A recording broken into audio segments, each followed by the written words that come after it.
Welcome to Paint Ed. PCA provides painting contractors with connections they need to grow their business. To find out more and to become a member, visit pcapainted.org. Find more great content just like this on PCA Overdrive. A subscription to the platform is included with membership. For all you non-members out there, sign up for a free trial. PCA Overdrive is available on the App Store and Google Play.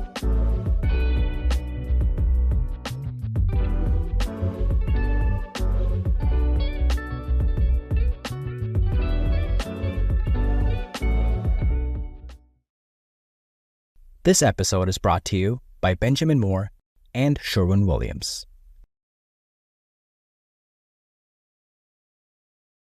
Hey everyone, welcome back to Contractor Revolution, the podcast by Breakthrough Academy. What do you think it is that owners of large, successful contracting businesses all have in common? Well, they all listen to this podcast, obviously. At least I can hope. What it is that they all maintain accountability. To prove it, today I'm talking to Nick Cloutier. He's one of our Breakthrough Academy members who's systemized his entire landscaping business using these 5 accountability systems. The result? Nick has grown his company from 4 million to over 12 million through a highly successful acquisition. In today's episode, he's going to walk us through his process step by step. If you want access to the exact tools that members like Nick are using to maintain accountability on their teams, we've linked a special resource bundle below, so make sure you check that out. Now, let's get started with Nick Cloutier. You're watching Contractor Revolution, the podcast by Breakthrough Academy, where we systemize contracting businesses for growth. Keep watching to learn how the world's top contractors scale their companies, build killer teams, and make more while working less. Mr. Nick, welcome to the show. Thanks for coming on, my friend. Thanks for having me. We've had you in BTA for 2.5, almost 3 years now. So lots has happened. I'm stoked to get into it today. And I know when we prepped, it all came down to accountability, which we'll talk about in a bit. But I want to start with your story. Kind of paint us a bit of a picture of pre-BTA, even to like when you first joined, and then let's walk through some things. So yeah, pre-BTA, I think that we were operating very similar to everybody else. I was very much the bottleneck. I was a pretty habitual micromanager, and I felt like my way was the way. But all it did was add more and more stress to me, and it kind of burned out the guys on the team because they weren't able to kind of flex their muscles with too much oversight. Been in BTA 2.5, 3 years, and that's been able to change a lot. And a lot of that has to do with just putting in the systems and allowing people to make their own decisions. Just so everyone has an idea, kind of even the growth of the business, but what size was the business then? How many staff did you have? Where is it at now? What's been kind of the trajectory over the last 2.5 years? The past 2.5 years, I think we were doing right around 3.5 or 4 million in 2023. And now in 2025, we should close out the year right around 12.5 million. Yeah. So, and that's with an acquisition. Yeah. Decent amount of growth. What do you think is like when you think about your mindset back then versus now, what do you think shifted for you the most? Burnout, pride. I used to be the guy who was proud to work 60, 70, 80 hours a week. And I don't remember where I heard it, but that's not pride. You're doing it wrong. I just didn't want to do that anymore. My kids are getting older. They're 6 and 7. Oh, I'm sorry. They're 7 and 8 now. Kind of nice to be around a little bit more and not be gone sun up to sundown 7 days a week. You're a similar stage as life as me, or a similar stage as in life as me, man. It's you kind of have this warrior mode in your 20s where you're just like, I will outwork and outbeat everything, and I will be so proud of it, and watch me go create reality. And yeah, I've similar age. I've got I guess 8-year-old, 7-year-old, 8-year-old, and 11-year-old, and yeah, it's not worth it anymore. It's not, because if I go conquer the world and kind of wreck everything in the process in my personal life, then what was the point? And I think a lot of us start to hit that point. So good for you for recognizing that. And there's so much that you've done I want to get into today around that. But yeah, you're not alone in thinking that. I too have been a part of this, and many entrepreneurs, right? We go from warrior mode to, I think, a little bit more aware of what is actually important in life. And it takes a bit to shift. So Yeah, absolutely. I mean, you heard the saying, it's always, enjoy the process, enjoy the ride. And it was, once I get here, I'll be happy. And once I get here, it'll be enough. And it never is. It really is the process. And you've got to be able to make time for your family and everything along the way. It's a mirage. It's a mirage. But the more you have, the more you want, the more responsibility you take on, the more you feel like it never ends. One of the core values here is literally embrace the journey, because I think if you don't, and you always go for that destination, you'll never actually feel truly happy. So, and it's funny, we're saying this, I still struggle with this. I still am just like, okay, Danny, totally. Cause like we're tuned as entrepreneurs to be like, go. And it's not like you haven't grown in the last 2.5 years. You've done a lot, but you're also shifting your priorities in the process, which is cool. So yeah, well, we have done a lot in the last 2.5 years. I've done a lot less in the last 2.5 years. So that's where I think that I've been able to excel, is delegating that out. So it's not just on my shoulders anymore. let's talk about this. So when we were in our prep call, I said, what was the number one thing that says change your organization? You said accountability, building an accountability structure into the organization. So in today's talk, let's walk through the pieces that you've been busy doing and help just everybody listening take a piece of that so they can use it for their own company. So I kind of broke it down to 5 different sections, but let's just start with, I feel like it's like the most basic, probably the biggest, highest ROI win is just job descriptions. What are key elements that most people miss when it comes to having good job descriptions that you've started to put in place that have really helped? Yeah, I mean, our job descriptions used to look like everybody else's. It was the name of the company, our address, email address, and then 50 bullet points, which is great. That's all good information, but it doesn't, we found it didn't teach people how to win. It didn't teach people what right looked like. And now that we've been able to, over the last 2.5 years, and we're still reworking them every year, every month, break out the deliverables, the accountabilities. So when we hand somebody a job description, it's not just the bullet points. It shows them how to check those boxes and what good looks like. And not only has that been good for us, but it's been good for the people coming on our team too, or the people who are moving up in the organization. It helps them understand, maybe I don't want that job, and that's good. I mean, we've had that. We've had people who thought they wanted to be project managers, and then we'll sit down with them, we'll talk, we'll show them, the job description. They're like, yeah, well, I want to do this, but I don't want to do those ones. It's like, well, then maybe this isn't the right spot for you, and we can find a better spot for them. But yeah, really just being upfront, honest with what the expectations are, showing them what successful looks like, and then following up on that. Oh, I want to point out something too. Maybe you didn't realize when you said this, but you're building job descriptions for the roles in the company, not for the people that currently work there. So either people will fit into the role or they won't. Or if they take on a new role, they have to take on all the good and bad that comes with that role and not just cherry pick and have some weird hybrid version of a role of 6 different things that they want to go do or have been laid on for the years. Yeah, absolutely. I mean, just what's the book, The E-Myth, right? Mm-hmm. So just because you're good at laying brick and you're a really good foreman doesn't mean you're built to sit behind a computer and all day, So it's being clear with what the expectations are of that role and making sure that everybody knows what they're getting themselves into. How did you know how to separate each role and the responsibilities for each role? What did it take to kind of figure that out? And how long did it take to get there? It took a year and a half, 2 years. I mean, it wasn't a sit down at your computer and type it up and be done. Mm-hmm. It's a moving target, because I've made mistakes. I made probably more than one when putting these together. The org chart helped a lot. When we built out our org chart, you can kind of see when people were just overloaded and it's time to make another role and kind of where the spider web goes from there. And that's kind of how I use the process to do it. So you kind of start from the top down and say, hey, if this role exists, who reports to them? What are the responsibilities of this role below and how they would work together in unison? Sort of. Yeah. We sort of went the other way. Okay. Bottom up. We went from the bottom up. As how are we going to support these? We have 5 crews that are doing lawn maintenance. How do we support them? Okay, well, we have one person that they all report to. Is that reasonable? Is that a reasonable ask of that one person to be able to manage those 5 crews? And kind of went up from there. What do you think was the biggest mistake you made in the first round when you did your first revisions? My expectations were just Totally wrong. Yeah, it's just, Tell me about it. um, Tell me a story. people were just completely overloaded. Right. People were completely overloaded. And I was, we're going to talk about accountability, but at the same time, I don't like confrontation. I'm not that guy. Uh, so I just get quiet when I get grumpy. So I'd have somebody that I didn't think before we had job descriptions, before I didn't think that was performing well.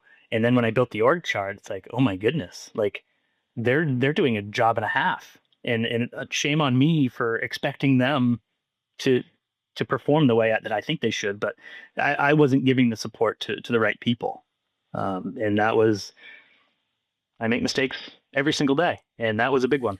Dude, I think that's so, I mean, we've done that. I think most of the entrepreneurs we work with do that. And the main reason is I think that as entrepreneurs, we look through the lens of what we would do or what we are capable of going to go do. And then we overcompensate for everybody else, what they're doing is a job, right? This is their job. This is not their business. And so their level of buy-in, tenacity, commitment, to the note you said earlier about balance and having a life along the way, we sometimes build roles where it's like, it can be done, but you'll have no life. And then you're like, shoot, right, these people don't care about this business as much as I do. Maybe I need to make it more sustainable. Well, I mean, and the whole point of this was to free up my time and to make more time for my family, right? Like we've already talked about my kids. I want to spend more time with my children. Well, guess what? They probably do too. So I can't push everything off my plate onto theirs and then them suffer. So it's, everybody needs to rise up together, and this needs to be a good place for everybody to be. Okay, we've talked a bit about job descriptions. Now, within job descriptions, you had mentioned one thing, and I want to come back to this, which is deliverables. What are deliverables for everyone listening, and how do you set them? How do they impact the overall role itself?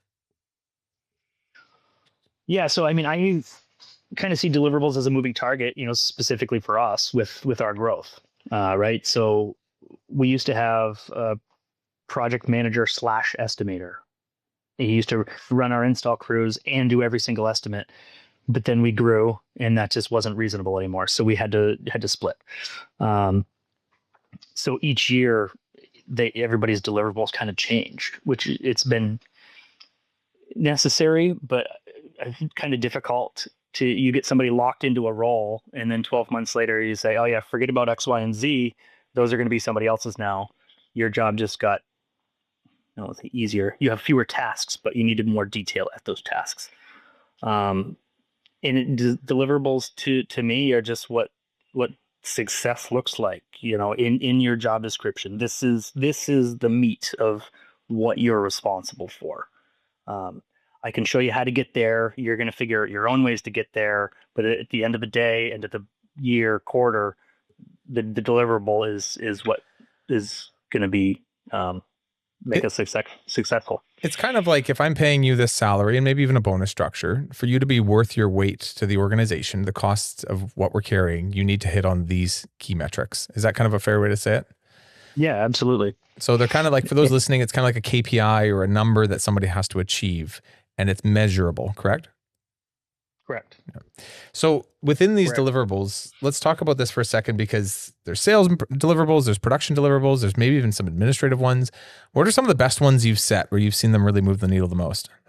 Yeah, so we got kicked in the pants recently on one of these, and it, again, my fault if anybody's to blame. But we had a lot of AR with the acquisition and things moving around. We were really heavy on AR, which is not ideal for cash flow. So one of our, deliverables for our office managers is 3% or less past 30 days. That's big. And then, AP, AP is processed within a week of receiving the invoice, and then managing our CRM as well. For, our sales staff, we set sales goals at the beginning of the year. Then that's right through our MVP that we use. And, this is what successful looks like. If your sales if you're 100% of your sales, something's catastrophically wrong. If you're 0, something's wrong. We shoot for 55%. So they know if they're hovering right around 55%, we're in the ballpark or where we need to be. And then a sales goal as well. If we need to support all of these crews, our salespeople need to know these are the numbers that we need to hit in order to stay ahead of our crews and keep them fed. And then with our sales team, we do gross profit margin. They can't affect net, so we focus on the gross profit margin with them estimated, and then it's up to the production managers to make sure that they hit those numbers as well. Production managers, again. Oh, sorry, go ahead. I was going to say, just to back up a second, I want to capture this. So for administration, it's AR and AP. So they're basically able to help with cash flow, more or less, is the biggest ROI that they can bring to the organization. With sales, I think everybody knows at this point, it's like sell a job, get more revenue, but you're also including gross profit margin, which is really important because they have to pass that over to production and it has to be relevant and realistic for them to hit their targets. So you're bringing that into the sales environment, which is good. And then for production, let's get into that one now. What are you doing for production? Yeah, so production are just keeping within the budgeted hours. So keeping in the budgeted hours, if our sales team sells a 200-hour project and there's no change orders, we need to be at or below those hours. And then keeping our quality score up. We get a lot of reviews from customers, and we really put a lot of pressure on our production managers to be 4.5 stars or higher. We don't want to do less than that. Cool. Which makes sense for hours, because that's the thing they have the most tangible ability to impact. It's within their grasp and ability to go hit. Those managing them, do you have anything on gross profit targets? Is there anything else for the managers of those teams? Managers of what team? My production teams? Yeah, your production teams. Yeah, I mean we're set at that 55% gross. I mean that's where we're at. We really just if we can hit 55% gross, we're in good shape for the season. That's like kind of the key manager metric and the salesperson metric, so they can all bring that number in together. Okay. Yep, and that's both locations, all salespeople. That's our number across the board. I'm curious to know like what the tangible, actual behavioral changes that have happened from before those numbers ever existed in people's roles to when they exist. Like, what have you actually seen different in people and how they react? I don't want to say ambition, but people work harder when there's a goal. Everybody wants to win. I feel like nobody shows up to work and just does a mediocre job because they don't care. Like they want to win. So if they're chasing a goal and we set the goal in front of them and it's a smart goal, right? So it gives them something to aim for, and they'll push. They'll really push for those numbers, and they enjoy it. I feel like it takes you out of their way. You know what I mean by that? It's like, I want to raise, I want to do more. It's like, no, like you get to go create your own reality. Here's your goals. And hey, I'm getting out of your way. You get to create your own success now, which gives them no more excuses and gives them all the ability to go prove themselves. And for the right people, that's amazing. Have there been people that have rejected this, pushed back on this, and it actually, maybe they're not there anymore. I don't know, but it was not a good fit for them to have goals in their role. Yeah. Yeah. There's, most everybody who's doing, estimating with us or anything, like they're salaried employees. So, I mean, they could have the nasty attitude of, why am I going to try? I don't make any more money. Mm-hmm. I mean, there's some bonus structure tied to it, but that's just a pretty shitty attitude, and that's not maybe you're not a good fit for us in general. Because we want the business to be successful. And when the business is successful, then everybody does better. When we talked about org structure earlier, do you want to explain a little bit more about how that brought clarity to everything for you? Just unpack that a little more for us. Yeah, I mean, again, sun up to sundown, 7 days a week on my phone, sitting on the couch with my kids. Like, it was fine. I didn't mind doing that, but it was unrealistic to ask other people to do that. So when we were initially making, structure, we put way too much weight on people, way too much responsibility. And we made it almost impossible for anybody to be successful. And again, shame on us. So that really made it clear that we needed to hire other roles. And I would rather take a hit on profit, but keep the culture successful. And have people be successful. You're kind of in doing that. You're defining kind of not only who reports to who, but for each role, how much capacity one role can actually have. So if I need to do this much volume, how many of that role I need. And now you can, based on the growth, start to determine the amount of people you actually need in your organization. Is that a fair way to put it? Yeah, absolutely. And that's helped greatly. That was always a struggle with us is, how many people do we need to hire this week or this month? And we couldn't really get a clear answer. Because it was a moving target, but building out that org chart really helped define that out. Do you ever find it's kind of like chasing? It's like we have too much work and not enough people, and then suddenly we've got too many people and not enough work. We had this conversation today. So yeah, I mean, it was scary. We need to sell more work, and then it's oh my goodness, how are we going to get it all done? But you just take a breath. It's ebbs and flows. It'll all get done. And I think it's starting to be, and you can tell me what it looks like. We have this thing called an MVP file or master business planning file with all members, but you can start to see it ahead of time, can you not? Like you can start to see the amount of hours required per week in production. Okay, that divided by 40 hours per person or 35 hours per person. You can start to see it ahead of time. It doesn't make it perfect because sometimes plans don't always go to fruition, but at least you get a gauge of what's coming for your team. Yeah, absolutely. So that's, we lean on that hard. And in our GSRs with our sales staff and with our production managers, we have a big TV in our conference room. We'll pull it up and say, look, guys, these are our numbers. This is where we're at. This is where we think we should be. If we're a little bit behind, nobody panic. We're fine. But that helps bring clarity. This is our close rate. This is our average job size. We need to sell this much work in the next 60 days in order to be here. And so it takes it out from, me or my general manager cracking the whip to more, this is the math. This is the math that we need to hit in order to have a successful year. The numbers don't lie. And again, you're getting out of the way. It's like, these are the numbers. You guys go do what you need to do to be able to achieve them. So I'm curious to know, because I hear this from members. It's like, okay, A, how do I know what are the right numbers to achieve? Like, how do I even know what goals to be setting? And B, once I start to set them, how do I track them in a way that's consistent and it's reliable data? Like, how did you problem solve that piece? So we use LMN, Landscape Management Network. That's been huge for us, helping to track our data, the number of estimates we did. When I started with BTA, it was borderline humiliating. When I sat in there and they're like, well, how many estimates did you do last year? I don't know, a lot. How many did you win? I was like, enough. These are hard metrics, Nick. we didn't run out of work, and it was just like, holy smokes. Like, okay. So we really started working that process and running the systems through, running the reports through LMN and keeping track of that. Now we have it split out and it's incredibly organized, and that took so much stress off of everybody, knowing where we're at, where we're headed, and just keeping it organized has been a big help. I can only imagine, and I can't imagine this is with the words in the job descriptions, but to only know that we need to do a lot of estimates to book enough work, how that would translate to a job description that is basically go and book work and maintain company status quo, and there's no number. But as soon as it's like, go book $2 million at a 55% margin and have this much done by this quarter, everything becomes clear. And this is essentially what we're talking about.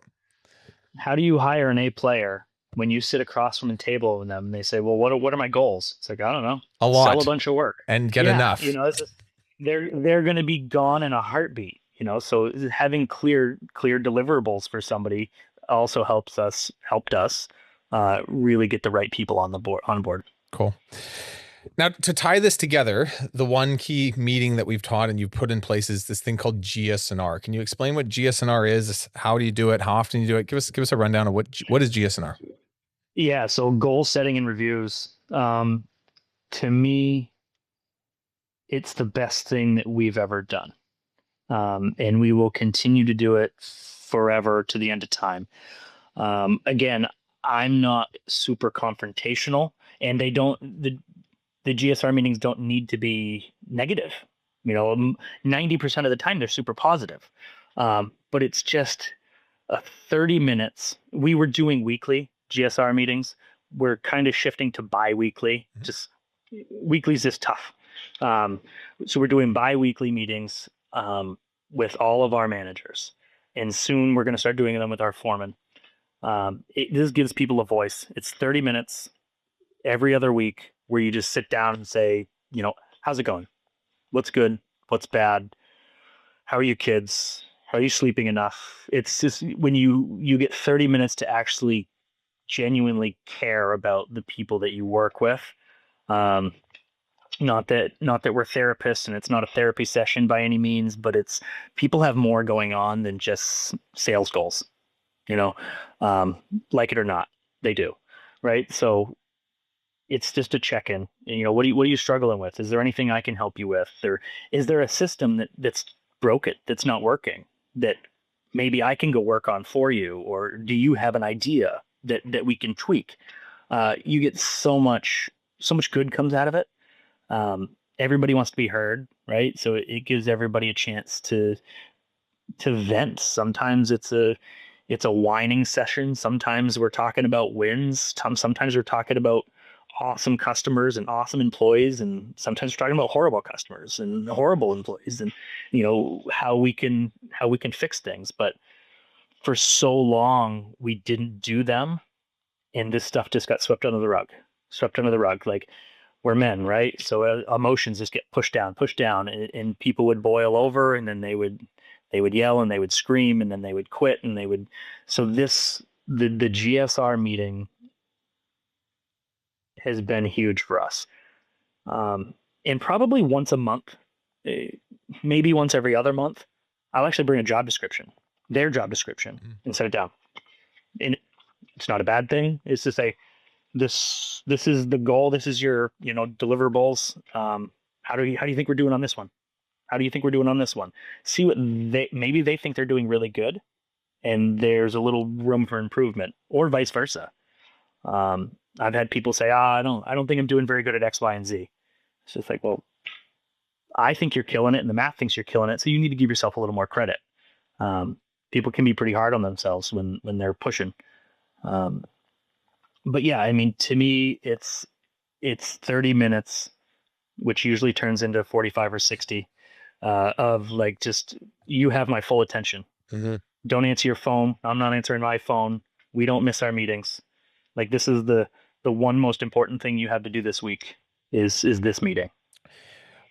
And I know some of our members are different in this. I'm even a little different than how you run your meetings, but what percentage involves the personal, how you doing morale piece, and what set of, how often are you guys going through numbers? Let's go through the numbers, where you're at versus where you need to be, and problem solve how to hit the goal.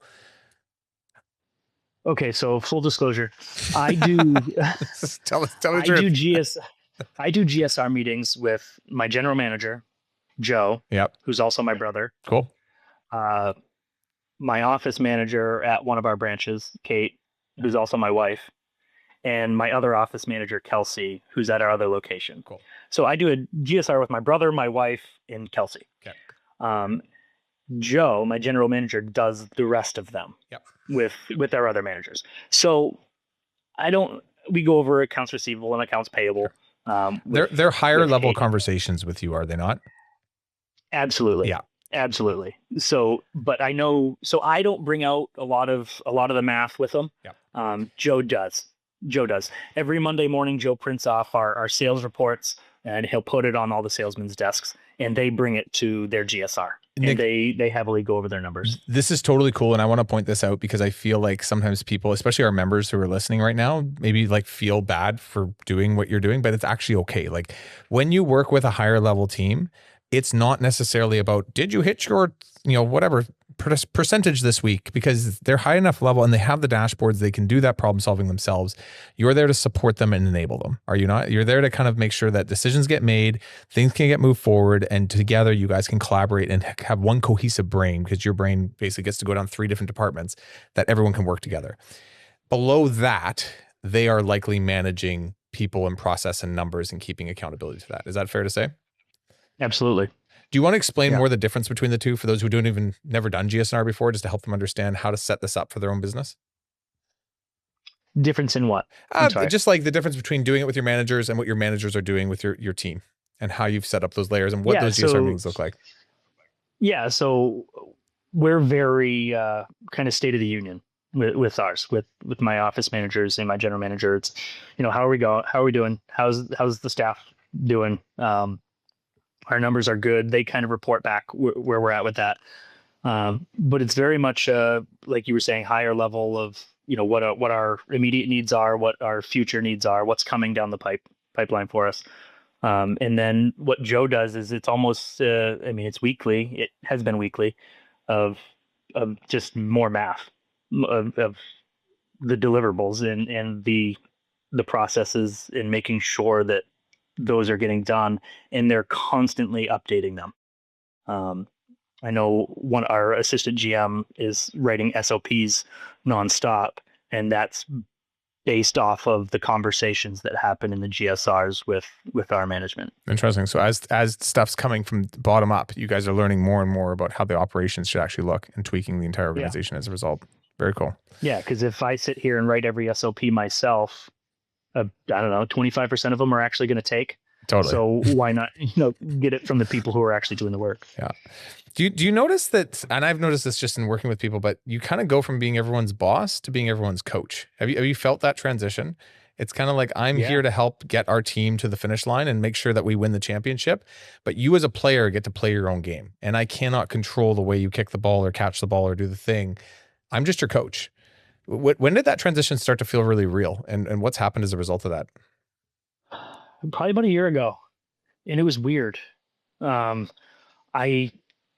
think I had said to Joe, I don't want people to cower when they see me, or not cower. That's not a good word. I don't want people to like walk the other way. I want to be everybody's cheerleader. I want to say, hey, good job today. How'd your day go? I want people to be happy when they see me. I don't want to be yelling at people to put vests on. That's not my job. I want to coach my managers to yell at people to put vests on, so when I see it, I don't do it. And that's sort of when things became a lot more fun for me. And it became fun to be here again. Because again, you just delegate it out and then trust that they're going to do it. And if something's not going well, then you deal with it in a GSR, and my job now is those GSRs. Everything else is sort of fluff. And if I do these well, then they'll do theirs well, and it'll trickle down. And, it's kind of contagious at that point. If you were to ask your team in the office, hey, I feel different working with Nick now than I did a couple of years ago. I used to feel kind of like I had to tiptoe around him. Now I feel like I can just be with him. What do you think they would say? Like what's been their experience, and why do they experience you differently, or why do they see you differently now as a result of all this? So I used to be a micromanager. I still am at heart. I just bite my fingernails all day, so I don't do it. But they rephrased it nitpicky. So whenever I'd show up, I was just nitpicky. So I try not to do that. I've become more self-aware, and I try to just take a breath and let them do it. It's hire people smarter than you, get out of the way and let them do their job. And I love that. And that's the way that I try to operate now. The key, I think, is that you have a process where, although you're not directly in control, you're indirectly still in control through the chain of command, and you can trust it because you've seen it now work. Maybe after, I would say, if it just started to feel like that last year, that you probably needed a year for yourself to feel comfortable with reporting through layers and see it actually work, and then be like, okay, I can let go now. I still have control because I'm like working through my people, but I can, like, their perception of it is I'm not nitpicky anymore because I'm out of their hair. Is that? Yeah. Yeah. Okay. Yeah, absolutely. And like at this point, like honestly, like it's almost, I don't want to say just, it's almost a little deflating when people ask me questions. It's like, don't ask me. You don't know what's going on. You know the answer to this. Right. Don't ask me. Like you got it. Go make the call. So I love giving that power to them. Make the decision. I trust you. There's a transition in people too. There's a model called situational leadership where you go from high direction to high delegation, and it's slow, but over time you're like high direction, more of a coaching style, then supporting, which is what you're talking about, which is kind of like you'll just ask them good questions and let them find the answer, and then finally get them to delegation. But it's over time, right? And I imagine your team has evolved over the last year and a half, just becoming more and more independent and responsible as you've given them more independence and responsibility. So yeah, absolutely. It's been fun. Okay. So this is amazing. Like, and good for you for doing this. Cause what did you say? 4 million to 14 million, 4 million to 12.5 million? I've got to remember the numbers. Sorry. 12 and a half this year. Yeah, unbelievable. And I know you've done that through an acquisition, which we should talk about in a second. There was one other thing that you said in 2024 you've really been working on, and it's the work-life balance and work environment with your people. Can you speak to what you've done there? Because there's some stuff that I think people need to hear about how you've done this and why you've done this and what enabled you to even do this properly. So, Yeah, so work-life balance, that's hard.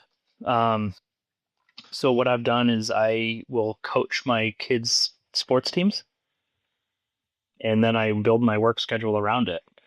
Um, I play in a golf league, and I leave work early on Tuesdays, and my wife plays in it. She leaves early on Wednesdays. So it's just finding out what your priorities are and making it happen, and the work gets done. And I expect that from everybody else that works here as well. I mean, if your daughter has a ballet recital and you need to leave at 1 o'clock, go. Just make sure your stuff gets done, and we should all be able to take care of our families as well. It was hard. I missed a lot for a long time, and it wasn't going to happen anymore. It's just not worth it to miss out on that. what's really neat is you've also brought that to your team. You have like this slow season plan you were telling me about, where you're having people kind of stick around through the slow season. Can you speak a bit about how you've even brought that for your team so that they can have more balance and just a consistency in their careers? Yeah, so we're in southern Maine, so we have seasons. We can't landscape all year long. I wish we could, but we can't. Oh, we can't. Um, so just trying to keep people busy in the winter is next to impossible. So we have a handful of people on salary, but we're really limited to what we're able to do there. Um, so what we're doing is we try to take as many people as we can and more or less guarantee them a steady paycheck all winter long. You know, we plow a lot of snow, but we're right on the ocean. We get a lot of rain, a lot of ice, not a lot of snow. So it's trying to keep everybody happy and busy. And when there's not a steady cash flow coming in, it makes it more difficult. But it's hard to turn our back on the people who busted their butt all summer long for us. Um, so it's not a perfect system. We're working on it. It gets a little better every year. But as many people as we can put on salary who are willing to do it, we do that in the summer months, and obviously carry it through the winter. And then we have some guaranteed 40-hour employees, and then we tier it out from there. Explain that more. So like if they choose to go on salary versus if they don't, what's the structural difference for some of them? Because some of them are like, okay, I don't want to do this. Why would they not want to, basically? And for those who do, what is the benefit and how does this kind of work for them year round? Yeah, so salaried people, we work 50, 55 hours all summer long. Yeah. So if you're on salary, you've got to be able to shoulder that. You're not going to get that overtime. But in February, when it doesn't snow for 3 weeks straight, you've got a steady paycheck. There's something to say for peace of mind. Those are more management and like long-term, like forward-thinking people. And then we have people who might not necessarily qualify for that legally.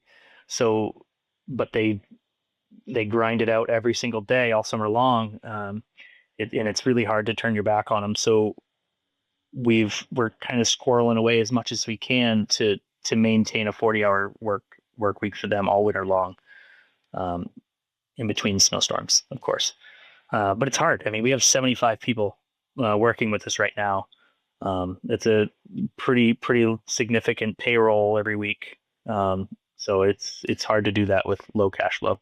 Yeah, I was going to say, how do you project out your cash flow to know how much of that you can sustain, and how do you make that a part of the business plan? What helps you do that, and how do you make those decisions essentially? Yeah, so we do. I mean, I think we're doing $2.6 million in snow, which out of 12 and a half is a small portion, but I think 95% of them are all inclusive full contracts. So we know what our monthly revenue will be. So we just take that and divide it out and then see where we're at. And that tells us what we can do. And that's actually currently what we're doing. We have Brian, who works with us, as our snow ops manager, and he's doing that now. He's projecting that out to see, what we have sold and what exactly we'll be able to do for our team this winter. Yeah. So you know your numbers well enough. You project it out a year in advance, or I guess a season out in advance.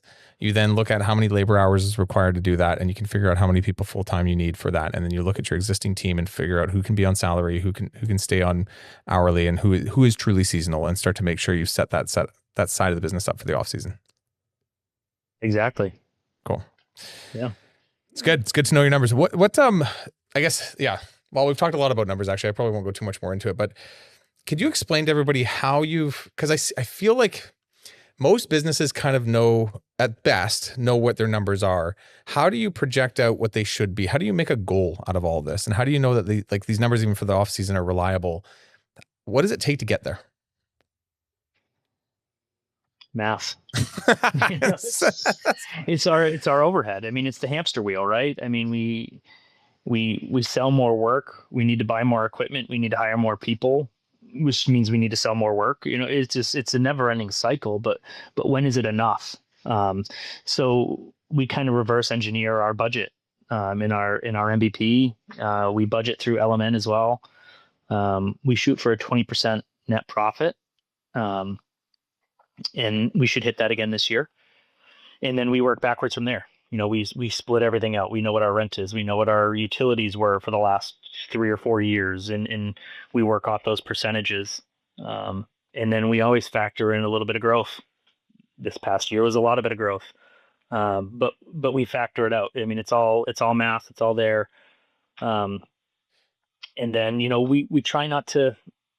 One of our sayings is we don't want to be the biggest, but we want to be the best. So we're not growing for growth's sake. If we don't grow, if we stay at 12.5, that's fine. But if we get 3 or 4 of the right people who come on board, all right, well, cool. Let's grow a little bit, but we're not going to force it.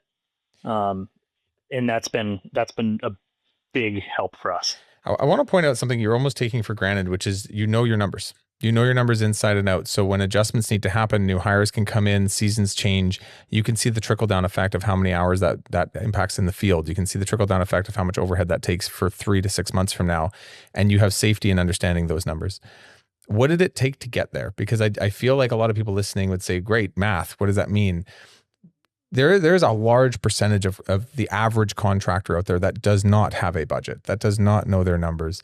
What would be just advice for those people, first steps to start to get closer to understand? Because what you've been able to do is, hire middle management, be able to, afford the overhead of that, be able to direct your team through layers, be able to grow and triple your company, be able to purchase another one because you know the numbers. It's an amazing, almost understatement that I don't even know if you realize what you've done, but you've done it through confidence in numbers. How do people take that first step to start to do that? Yeah. So that was probably, I think it was Nashville at a mastermind event. My group was pretty harsh on me in a good way, and they kind of forced my hand into making some changes, which have all been great. It was Bruce Allentuck. I know Bruce well. He put me in touch with Carla at Cycle CPA, and they kind of helped us dive in and make sense of everything. And I am not a math person. Didn't go well for me. I know exactly what I need to know and no more. But everybody always says, you got to know your numbers. You got to know your numbers. I thought I knew my numbers, but I had no idea. Digging in, just really digging in and knowing everything and having confidence with it and having accurate books, monthly, not yearly, but monthly. So you can project out in before the end of the year. If you need to make adjustments, you can make adjustments. That was big. Just again, I didn't go back to college to learn how to, put all my numbers together. I found the right people who knew how to do it already. And we just made sure that we had enough profit coming in to give it to them and have them do it. So we delegated that out. Now, in the pursuit of this, knowing your numbers, holding your team accountable, having direct accountability down the line, getting productivity out of every individual role, you did acquire another organization. And that was at the start of this year, start of 2025. How did you know you were ready? How did you know you could afford it? How did you know it was going to be a good fit? Like, how did you work all of that into the realization of we can actually buy a second business and pretty much double the business as a result? Yeah, so that was easy. It was easy. It was an easy decision for me. I had to convince my wife, but she was on board pretty quickly. We, worked the BTA process, and we knew our numbers, and uh, we had gone from chaos to an organized professional landscaping firm. Things were running very smoothly. People are happy, customers are happy, work is flowing, things are going well.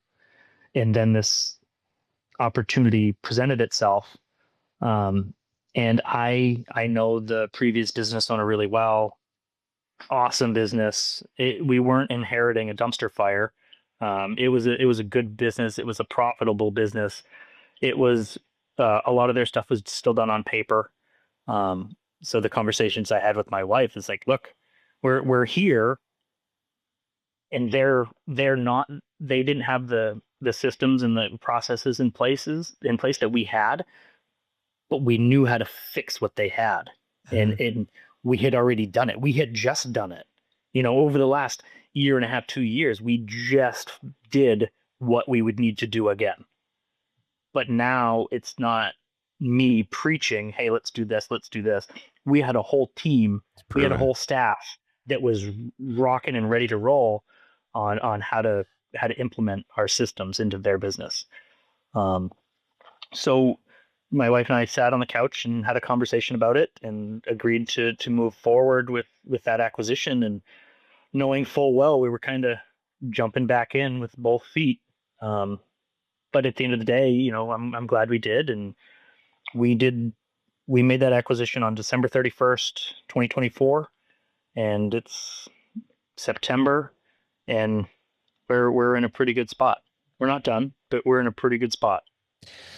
It sounds like the confidence or the ability to know that this is a good idea is that it's in your model, not necessarily just in the other business. Now, the other business has to have good sound numbers, which you know what to look for, but the model is replicatable, and you're starting to build that out into other asset or under another asset, which is in the other business. So is that kind of what happened? You tell me more about it. Yeah, exactly. So when we were just really cautious when I went in, because obviously, with an acquisition, it's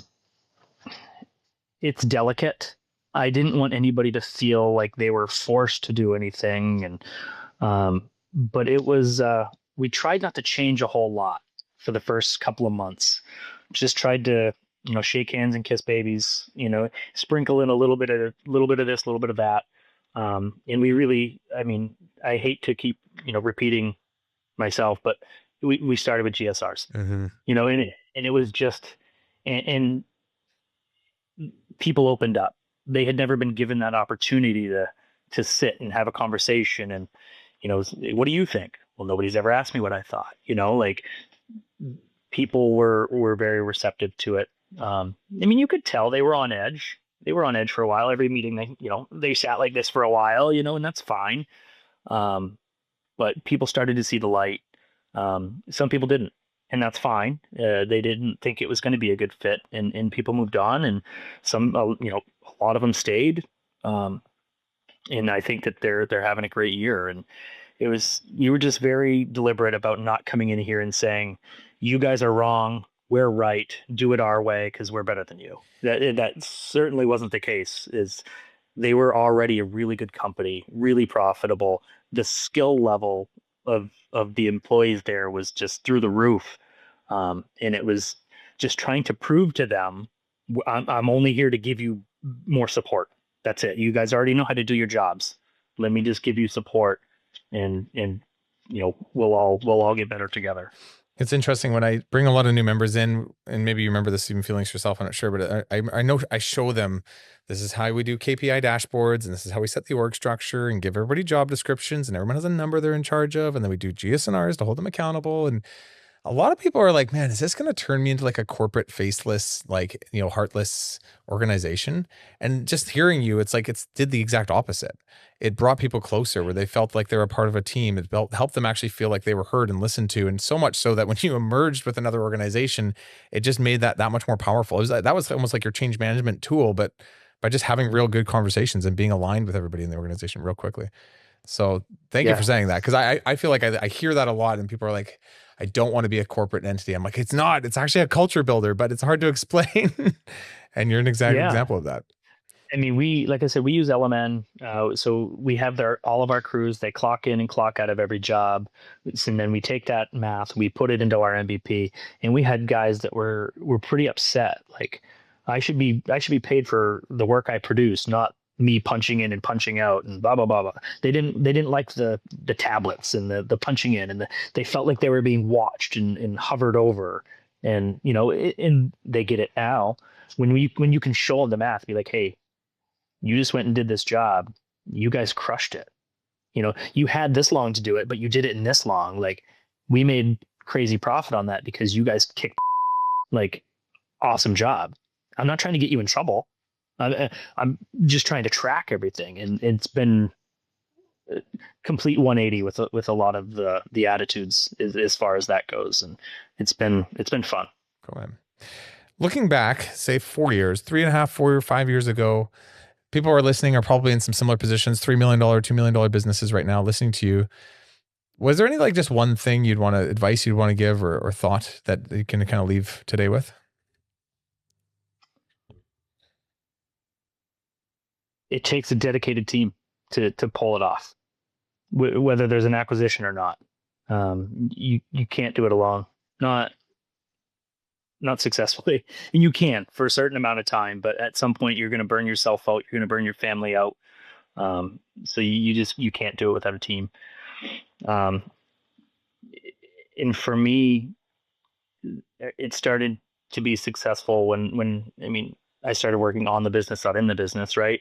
Somebody needs to write job descriptions. Somebody needs to track all this stuff. And that is, I feel like, my job now. And for better or worse, for a while, I felt like I wasn't, one of the guys anymore. And like, you kind of lose that camaraderie a little bit, but that's not your job anymore. Your job is to protect the organization and make it a good place for everybody to work and make sure the organization stays alive. We're responsible for a lot of people. And it's a big, important job to make sure that everybody stays employed and happy. It's a hard shift for a lot of people to go from being like, I'm doing all the things to I'm going to let my people do all the things and be empowering and encouraging. And it's not only, you said what was it kind of like control, a need for control. It's not only that, it's also the skill. It's learning how to be a good leader. It's learning how to, like, spend your hours in the day doing different things and getting good at those things. But to not do them, I think, not only holds back the organization, but it deteriorates your lifestyle. I've seen it with so many people. And it's just, thank you, Nick, for just taking the time to actually do this right and committing to this and doing a great job. Because I think not only is it a cool testimony for BTA, I think it's a great example for a lot of people listening right now where it's like, right, like, it's time. We got to do this. Yeah. I think a lot of people hold on longer than they should before they make the change. It's hard. You got to force yourself into the changes. I still have work boots in my office. I haven't put them on in a year and a half. And I just traded in my F-250 for an F-150. That way I can't go out and plow. I'm done. I can't do it.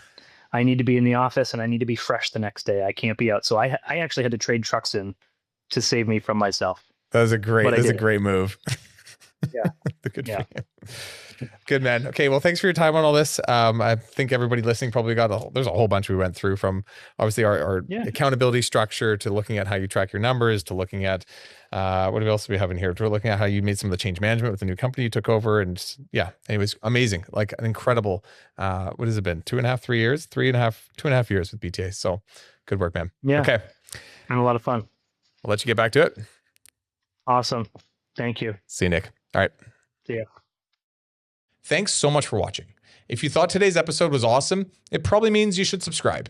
You're going to get more Contract Revolution episodes in your feed, and I'll see you next week.